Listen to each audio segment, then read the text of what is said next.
Et si je vous disais que le Nutri-Score, c'était potentiellement l'une des meilleures choses qui soit arrivées à l'alimentation en Europe lors de ces dernières années et que l'essentiel des critiques qui viennent un petit peu plomber ça viennent de lobbies qui aiment plus leur porte-monnaie que votre santé. Vous me croiriez?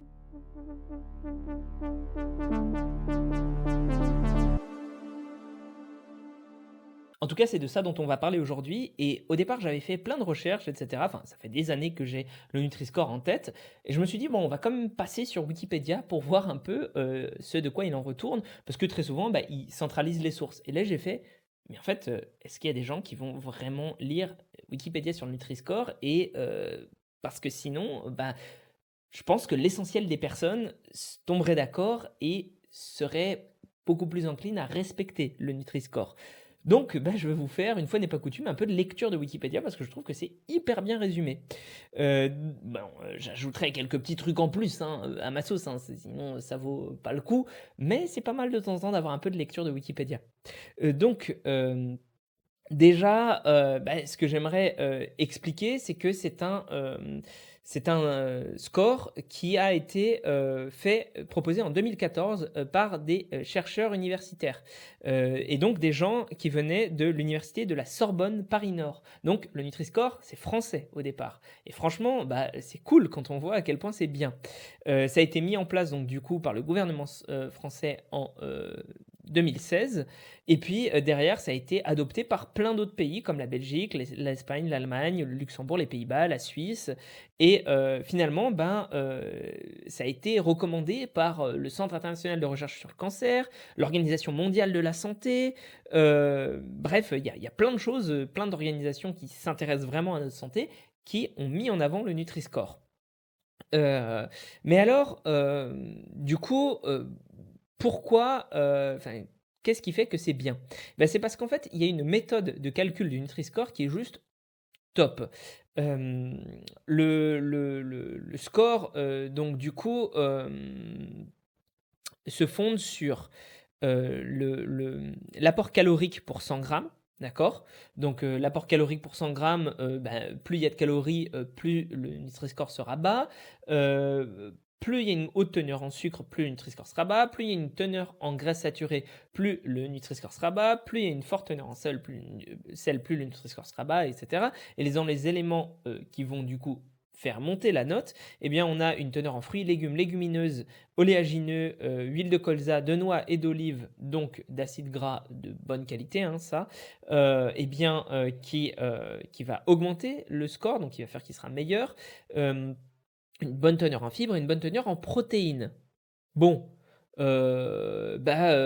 franchement, on est bien en fait. On est vraiment bien parce que tout ce qui est mauvais pour la santé, c'est un apport calorique haut. Le sucre, c'est neutre à négatif. Les graisses saturées, c'est très négatif. Le sel, c'est plutôt neutre à négatif. Donc c'est vachement bien en fait d'avoir un score qui se base là-dessus. Et tout ça, c'est bon pour la santé. La seule chose que moi je pourrais reprocher au Nutri-Score, c'est que ça ne permet pas d'avoir une idée très précise.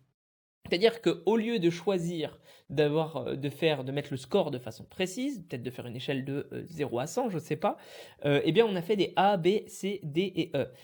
Ce que je trouve dommage parce que quand on a deux produits E, bah, on aimerait peut-être savoir lequel est peut-être un peu plus dans le haut du panier, dans le bas du panier. Ou quand on a un produit A, un produit B, peut-être que bah, y en a un qui passe à peine le seuil du A, puis un qui est un petit peu, qui est dans le haut de la catégorie B. Bref, voilà, ça c'est le seul reproche que je pourrais faire. Bon, non, il y a un deuxième reproche, c'est que on pourrait en plus du Nutri-Score rajouter des trucs en mode, bon, ça a une forte teneur en ça, ça a une forte teneur en ça, etc. Mais dans l'ensemble, il faut un outil simple. Et d'ailleurs, ça montre bien en fait, on a pas mal d'études qui montrent que les gens comprennent le Nutri-Score et que ça oriente vers des choix beaucoup plus healthy. Donc, que demande le peuple en fait, hein. Voilà, c'est un truc qui fonctionne très bien pour la santé de façon générale. Euh, mais alors, pourquoi est-ce qu'on a des gens qui vont comment dire que c'est mauvais, etc. Bah déjà parce que le Nutri-Score, c'est pas un truc pour les gens qui sont très très précis. Voilà, c'est pas parce que tu vas prendre que du Nutri-Score A que tu auras forcément tous tes apports en protéines, etc. Mais c'est pas fait pour des sportifs, c'est fait pour la population générale. Et dans ce cadre-là, bah, c'est très utile. En plus de ça, si jamais tu hésites entre 2 produits, au niveau, voilà, tu as rien d'autre pour les classer que le Nutri-Score, bah, ça sera quand même utile même à des sportifs, même à des gens qui s'y connaissent. Mais du coup, pourquoi est-ce qu'on a des controverses? Voilà, alors là, je montre que bien il y a bien des études scientifiques qui montrent que le Nutri-Score, c'est bien, hein. Voilà, il y a plein de liens, il y a plein d'études. C'est génial, Wikipédia. Et donc, contre son existence, ah ça me semble intéressant à lire.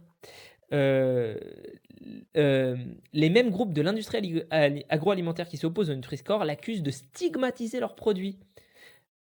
Je trouve ça ouf. C'est-à-dire qu'en fait, comme ils produisent des trucs de merde, que scientifiquement, on a validé comme étant des trucs de merde, ils se disent: «Bah non, nos produits, ils sont quand même stigmatisés, c'est quand même pas bien, c'est pas bon pour notre business». Mais Sherlock, mets-toi à faire du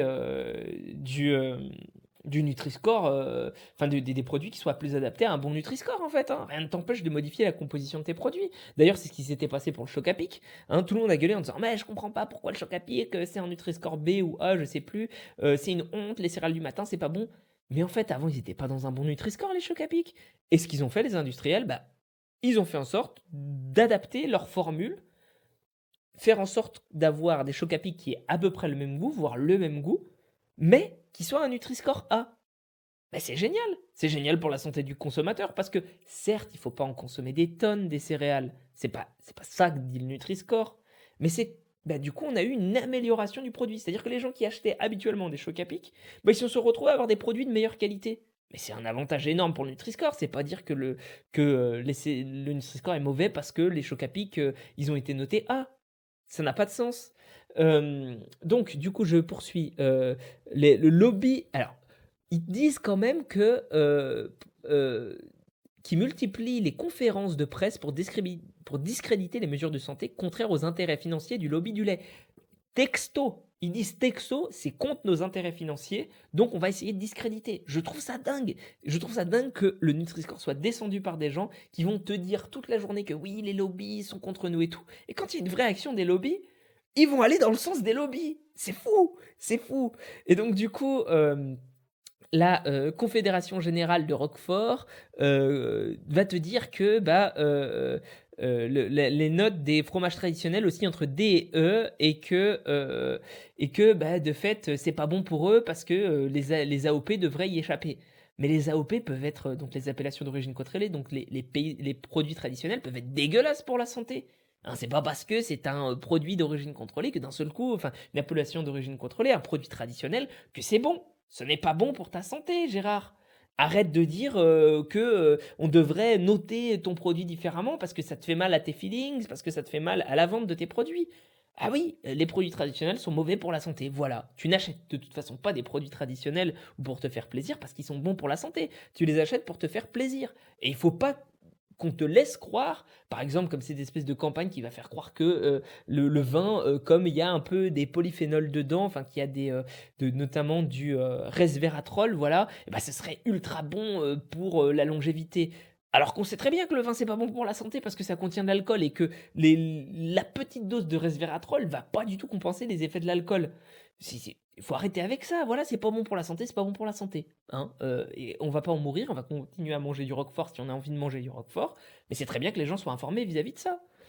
Bref, en Italie, le Nutri-Score est combattu par les lobbies patronaux et une partie de la classe politique, notamment de droite et d'extrême droite, qui estiment qu'il pénalise injustement certains produits emblématiques du pays. Attends, c'est un délire, c'est un délire. Bref, il y a souvent en fait des controverses autour de la taille des portions. Ils te disent oui, non, mais c'est calculé sur 100 grammes, donc du coup, c'est pas bien. Il faudrait l'adapter à la taille de portion. Mais tout le monde prend pas la même portion. Tout le monde prend pas la même portion d'un truc, donc c'est très bien que ce soit calculé sur la taille de portion.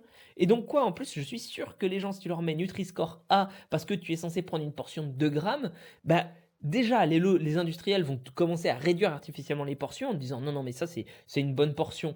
Genre, je sais pas si vous avez déjà vu les portions conseillées des céréales du matin. Les portions conseillées de céréales du matin, c'est 30 grammes. Va essayer de bouffer uniquement 30 grammes de bol de céréales. Ah, t'auras faim toute la matinée, hein. Donc, non, ça n'a pas de sens. Ça n'a pas de sens de dire autre chose qu'aux 100 grammes. Voilà, il faut faire de l'éducation nutritionnelle à côté, mais sinon les gens vont se gaver de, produits Nutri-Score A alors qu'ils sont censés en consommer 15 grammes. Voilà. Heu, ouais, j'ai l'air un peu énervé, un peu excité, mais ça me semble lunaire. Hem, bref, du coup, ma recommandation, comment bien s'en servir? Comment est-ce qu'on doit s'en servir correctement du Nutri-Score? Bah, déjà, tu prends simplement les produits les mieux notés pour une catégorie de produits. Tu vas pas comparer de l'huile d'olive, hein, qui va avoir un mauvais Nutri-Score avec, une pomme. Enfin, je sais pas s'il y a des Nutri-Score sur les pommes, je sais pas, me avec un ch ça avec des céréales choc à pic. Tu n'as pas la même utilisation des céréales choc à pic et de l'huile. Tu ne te fais pas un bol d'huile le matin. Tu c'est pareil, tu ne mets pas des chocs à pic dans ta poêle. Bon, bah, voilà, donc du coup, dans la même catégorie de produits, tu l'utilises pour comparer 2 produits entre eux. Par exemple, du beurre et de l'huile d'olive, du beurre et de la margarine. Enfin, voilà, et puis les céréales choc à pic avec d'autres céréales du matin. Hein, le Nutri-Score, il est pas là pour te dicter ta vie. Il te dit pas: «Tu dois manger que du Nutri-Score A, sinon, on va te tu iras en enfer» ou je sais pas quoi. On a passé ça, quoi. On a passé ça en tant que société. Maintenant, c'est toi qui fais tes choix responsables, mais tu as un outil supplémentaire pour t'aider, mais c'est génial. Bref, hem et voilà en fait, hein, j'allais dire, j'allais te faire 150 recommandations, mais c'est ça le truc. Et maintenant, alors on va parler du problème de l'ultra transformation des produits. En fait non, on va pas en parler. On va y réserver pour une deuxième vidéo parce que voilà, vous allez revenir demain et puis vous allez regarder cette vidéo pour savoir ce qu'il y a, à savoir sur les, produits ultra transformés. Spoiler, en fait le Nutri-Score c'est très bien. Il y a pas besoin de rajouter quelque chose sur les produits ultra transformés. Parce qu'en fait, les produits ultra transformés sont une grosse douille. Enfin, le fait qu'on te dise que c'est mauvais pour ta santé, c'est une grosse douille, de gens qui n'y connaissent pas grand-chose à l'alimentation généralement ou qui n'ont pas fouillé assez dans la littérature scientifique. Voilà, hein, je le dis comme je le pense, voilà. Je sais pas pourquoi je me suis énervé au fur et à mesure de la vidéo. Heu, sur ce, n'hésitez pas à me dire ce que vous en pensez. Je vous souhaite une bonne fin de journée, voilà, de prendre soin de vous. Faites des retours en commentaire. Moi, je les lis, avec passion et ça m'aide, ça me motive à continuer. Passez une bonne fin de journée encore une fois. Je pense que je vais être redondant et prenez soin de vous et à la prochaine.